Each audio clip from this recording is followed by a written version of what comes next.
A gente está aqui hoje recebendo as minhas melhores amigas. A gente discute casos, a gente fala de família, a gente fala de problemas, fala de alegrias, ri e chora juntas e estuda muito. E aí, com isso, a gente acaba, aliviando um pouquinho das tensões do dia a dia e tá sempre fazendo projeto. A gente tem tanto projeto na cabeça que a gente até montou um grupo para discutir os projetos. Como é que é o nosso grupo, Paty? Gente, o nosso grupo se chama Meninas Superpoderosas. Eu sou o que mesmo? Eu sou docinho, que é a moreninha. Eli é a lindinha, que é a loira. E Cacau é a florzinha. Só porque eu nasci em setembro, mas eu queria ser lindinha, mas eu nasci em setembro, fiquei com a florzinha. E aí somos superpoderosas, né? É porque pra gente trabalhar, ser mãe, CEO de empresa, dona de projetos, trabalhar na indústria, fazer aula, dar conta da família, neto. Essa daqui tem neto, gente. Não é possível um negócio desse. Então a gente acaba usando um pouquinho dessa brincadeira para quebrar o gelo, para falar para vocês que o que a gente quer mesmo é trazer um pouco dessa comunicação, dessa coisa gostosa. A gente já falou de tantas coisas que a gente queria fazer, falando principalmente dos nossos... Discutir artigo científico, por exemplo. A gente junta no grupo e fica discutindo. Léo, esse aqui, você viu isso aqui, que legal? E aí a gente percebeu que a gente adora estar junto. Então, seja estudando, seja viajando, nosso curso de anatomia, agora no MAC. Então, eu só tinha que agradecer vocês estarem aqui com a gente nesse momento tão especial. Verdade é que a gente consegue se ajudar de verdade, né? Exatamente. Eu me sinto protegida, assim.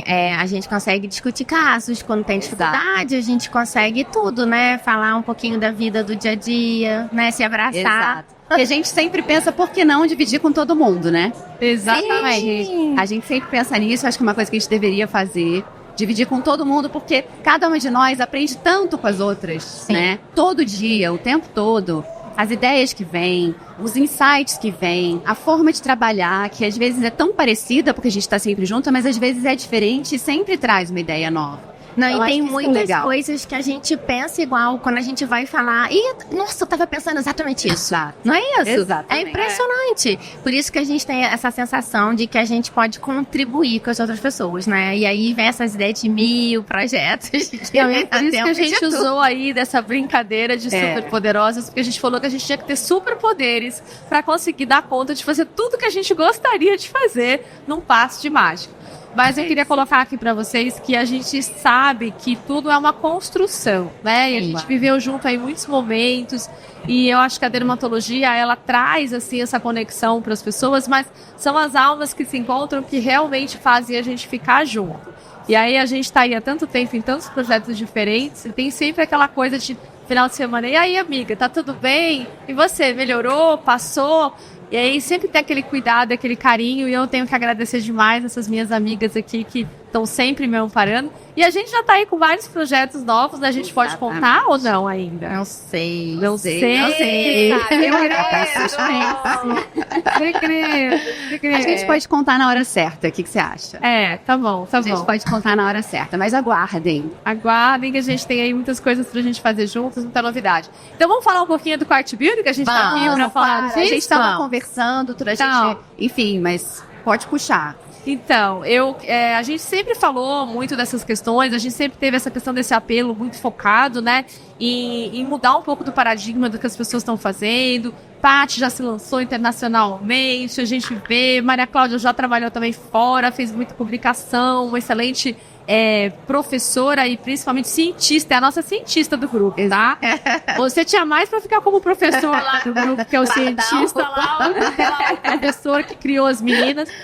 E aí a gente tem que falar disso, né? Como que a gente consegue se diferenciar? Porque a gente percebe realmente que o olhar dessa área estética no Brasil é diferenciado.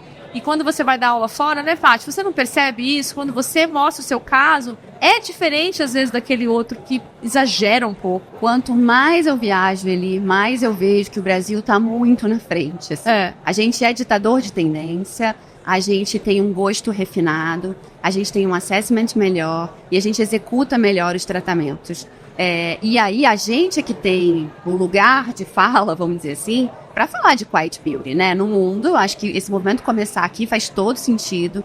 É um movimento que faz todo sentido para a atualidade. Já está todo mundo cansado de lutar contra esses procedimentos exagerados que são notados. Enfim, existem países no mundo onde eles querem que notem, né? Os pacientes querem que os procedimentos sejam notados. Por exemplo, na Rússia é super, que é assim, uma tendência. Mas aqui no Brasil é diferente. A gente está na frente, a gente tem bom gosto, somos imitados pelo mundo inteiro. E aí faz todo sentido a gente falar disso, né, Cacau? A gente estava comentando no podcast anterior, até os pacientes já vêm pedindo isso, né? Eles já vêm falando, não gostaria de fazer preenchimento, não quero ficar com a cara grande, eu não quero isso, eu não quero aquilo. Então, essa abordagem que antes era uma abordagem nossa, do médico, acho que já chegou para o paciente também. Aí cabe a nós explicar que mesmo se fizermos o preenchimento com bom assessment e bem indicado, isso será correto, né? Exatamente. É a ideia errada que os pacientes estão chegando. E eu acho que tem uma coisa que a gente quer chegar, né? Ontem eu passei aí para o pessoal da plateia aqui do Congresso, o que seriam os passos importantes aqui do movimento Fat Beauty. E a gente tem alguns pilares, né? E um deles é a educação do público. A gente tem que trazer para eles essa informação, porque se ele não vê, ele vai se acostumando. É quando a gente começa a ver muito problema e a gente vai ficando anestesiado e mais insensível com ele, eu sinto que as pessoas elas estão assim, se anestesiando, né, se iludindo às vezes com os procedimentos, então ela prefere, não vou fazer, eu nem quero saber disso porque isso não me interessa, isso, né, é uma coisa ruim. E é muito triste, porque quando a gente vê no Congresso, parecia que eram realidades paralelas. A gente apresenta casos lindíssimos, casos inclusive de transformações que não são só estéticas, né, paralisias faciais, reconstruções, ajudar um paciente com uma distonia. E no final, às vezes a pessoa se priva de ter essa possibilidade pela falta de conhecimento. Então, acho que uma das coisas que a gente queria falar muito era sobre essa educação e trazer esse movimento para valorizar o médico, tá? Exato. Porque essa questão da harmonização, ela se perdeu um pouco por aí. Fala um pouquinho isso aí, é uma questão. Como é que fica isso lá no Rio de Janeiro? Niterói. Cara, em Niterói especificamente, a gente tem visto, quer dizer, em todo lugar, né? Mas tem parado aí na minha mão, na mão de Leila, até porque Leila faz ultrassom, né? E a gente tem visto uns casos gravíssimos e assim, eu me sinto doente com isso, porque a gente sabe perfeitamente, tudo bem, todo mundo pode executar, porque a técnica é uma coisa ensinada e aprendida. Mas a construção de um médico, né, a construção do profissional que fez aquela formação para tratar um ser humano, uma vida, isso não se aprende se não for feito ao longo de muitos anos e ao longo dessa decisão que a gente tomou. Ninguém que está aqui, que é médico e faz procedimento, ninguém que está aqui, não posso falar por todos, mas assim, o médico tem essa formação de cuidar de uma vida. Ele não vai fazer aquilo porque aprendeu a técnica, vai saber usar, ou porque quer financeiramente ser viável, né? Eu não quero obturar um dente, nem se for com muito mais dinheiro do que atender uma pessoa com impetigo, né? Não quero, não nasci para isso. Então eu acho que essa diferença, acho que os pacientes, alguns não perceberam. A diferença de ser cuidado por um médico. Porque se fosse assim, vai ter que ter um hospital para não médico. Porque ele vai ter que saber cuidar daquela pessoa. Porque simplesmente ele executa uma técnica. Mas se der alguma coisa, vai para o médico. É isso. São muitos os atributos, né, que o médico tem que ter e que são desenvolvidos ao longo da vida. Um deles, a Cacau explicou perfeitamente, que é isso de cuidar da vida. O outro é o bom senso. O bom senso, ele é trabalhado durante toda a formação do médico. E você ter o paciente em primeiro lugar, o paciente poder confiar em você, que você está prescrevendo um tratamento que realmente vai ser bom para ele, que ele está pensando em você como se fosse a mãe dele, né? Sim. Então, assim, sempre trazer isso, trazer o bom senso e a elegância. A elegância, ela depende do meio em que você vive. O nosso meio é um meio elegante, a gente traz isso o tempo todo, né? E o Quiet Beauty conversa com a elegância totalmente, porque a elegância é evitar os excessos, evitar as combinações que não valem a pena, né? Evitar que é exagerado. E pra gente colocar isso para as pessoas e não parecer, quando a gente fala isso, que a gente está falando de uma coisa inatingível, luxuosa, numa essência de separar as pessoas, não é isso, é o contrário. É muito pelo contrário. Eu acho que é a questão do luxo no sentido de você poder se dar ao luxo de ter realmente alguém que está pensando em você e não em te vender alguma coisa, né? Sim. Pensando no paciente como realmente o foco daquele tratamento. A gente tem pacientes de todas as idades, a gente tem pacientes de todas as etnias, a gente tem paciente, né, em diferentes momentos de vida, e até aquele paciente que na palestra de ontem falei muito isso com a Samantha, minha paciente que veio aqui para dar o testemunho dela, de quantas vezes a gente disse não para um paciente. Sim. Quantas vezes a gente disse não é o seu momento agora. Sim. Talvez você precise fazer realmente uma reflexão se você está usando muitas vezes um procedimento para resolver um problema que não é aqui. E ficar uma hora na consulta com ele para tentar entender a situação do paciente. E em outros momentos poder dizer sim. Como eu disse sim para uma paciente de 90 anos que queria fazer o lábio. Sim. Que era o sonho da vida dela. E eu falei, não, a gente vai fazer e vai ficar bonito. Sim. E não vai ser um lábio preenchido que não combina com uma senhora de 90 anos, entende? A grande diferença é isso que a gente falou, mas somando. A gente sempre vai pensar primeiro em não causar mal. Que é o nosso juramento, né? É não causar mal ao outro ser humano. Se você não está causando mal e você vai conseguir ajudá-lo, sim, perfeito.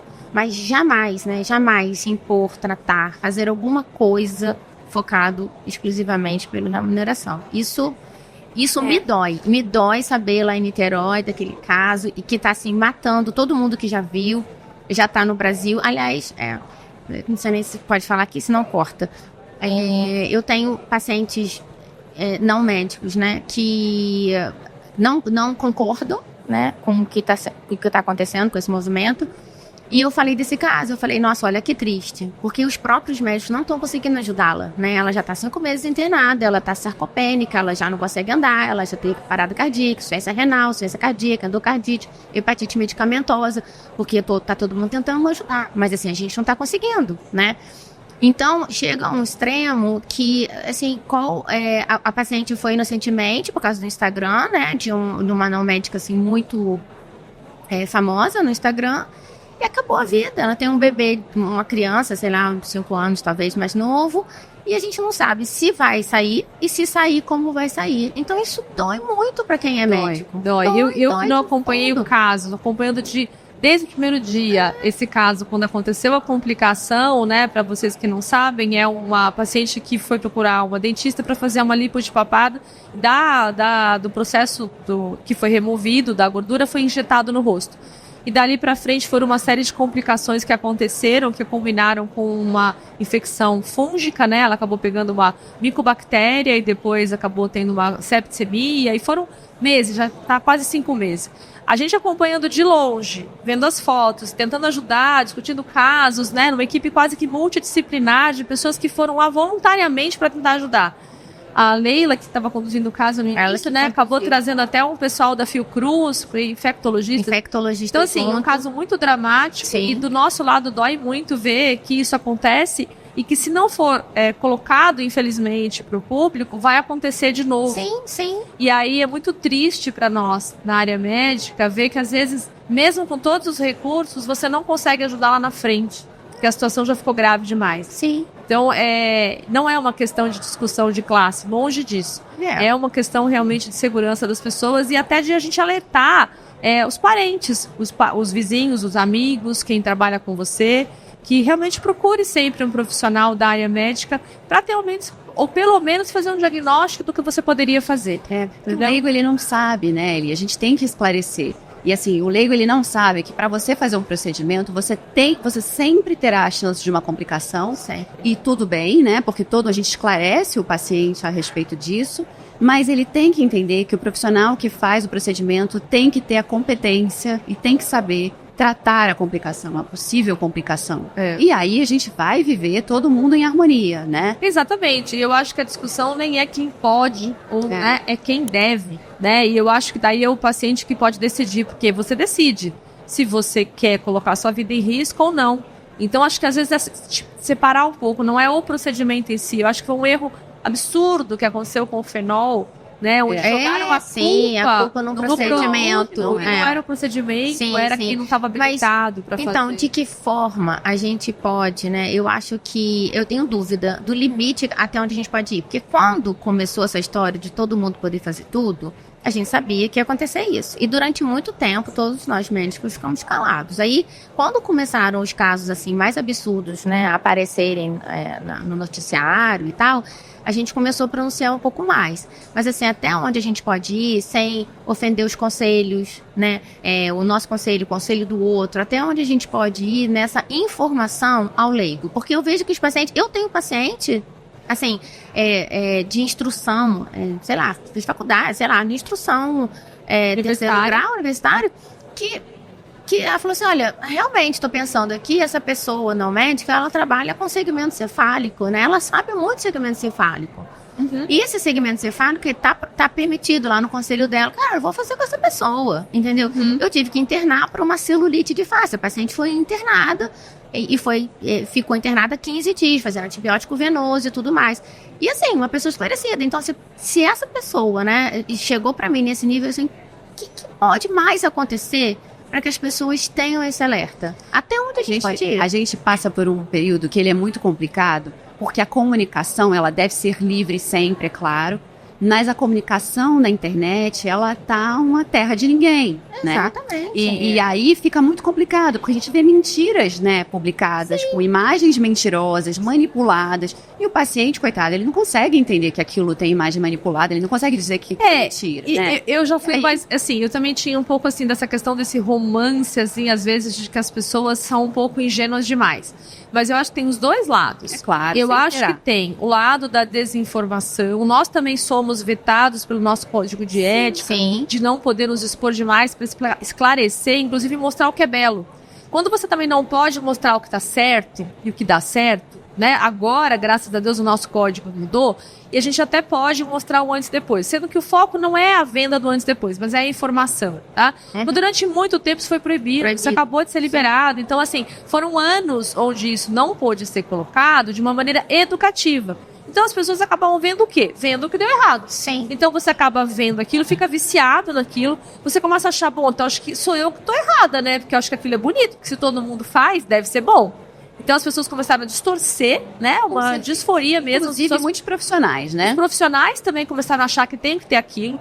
Aquela sensação de que a gente voltava de congresso e a gente falava assim, gente, eu sou um ET. Eu sou totalmente diferente dos outros. Eu acho que é outro os ETs. Os ETs. Eu falava assim, aquilo pra mim não é bonito, aquilo não é legal. No congresso a gente se catucando, olha, tá passando. Eu falava assim, gente, tem alguma coisa errada aqui. E aí a gente conseguiu, então, tentar trazer esse resgate desse bate-papo que a gente tem aqui gostoso, que a gente tava tendo, pra trazer de volta pra cá. Então, voltando aqui pra gente encerrar, o nosso movimento, ele tem esse cunho educativo, é engraçado também, é divertido, é pra gente conseguir contar as nossas histórias dos pacientes, mas acima de tudo eu acho que é pra valorizar essa estética dentro da área médica segura, bem feita, com cuidado, como você colocou muito bem, assim, acho que o principal motivo para as pessoas quererem ser médicas, quando você está lá na faculdade, lá atrás, é você querer cuidar de alguém. Então, se algumas pessoas não fizeram essa faculdade, que façam. Não tem problema nenhum. Eu quase mudei aqui minha área. Estou querendo fazer um curso de advocacia, gente, porque eu acho que não tem idade para estudar. Então, se você quer fazer uma coisa a mais, vá, invista nisso. Faça a sua formação completa e vá trabalhar na área que você realmente quer. Mas não dá para pular etapa, gente. Não dá para pegar o bypass lá na frente e chegar lá e só fazer uma parte e não fazer o todo. Porque cuidar não é fazer o procedimento. Cuidar é você acompanhar ele até o final. Exatamente. É isso. É um pouquinho disso. Exatamente. Temos uma responsabilidade. A gente vai falar mais vezes, a gente vai falar no nosso. E parabéns, Elina, pelo evento, tá maravilhoso. Parabéns, tá muito bom. Tudo Vamos muito lá. legal, muito bom. Tá tudo muito bom. Gente, um beijo. Maravilhoso. Beijo.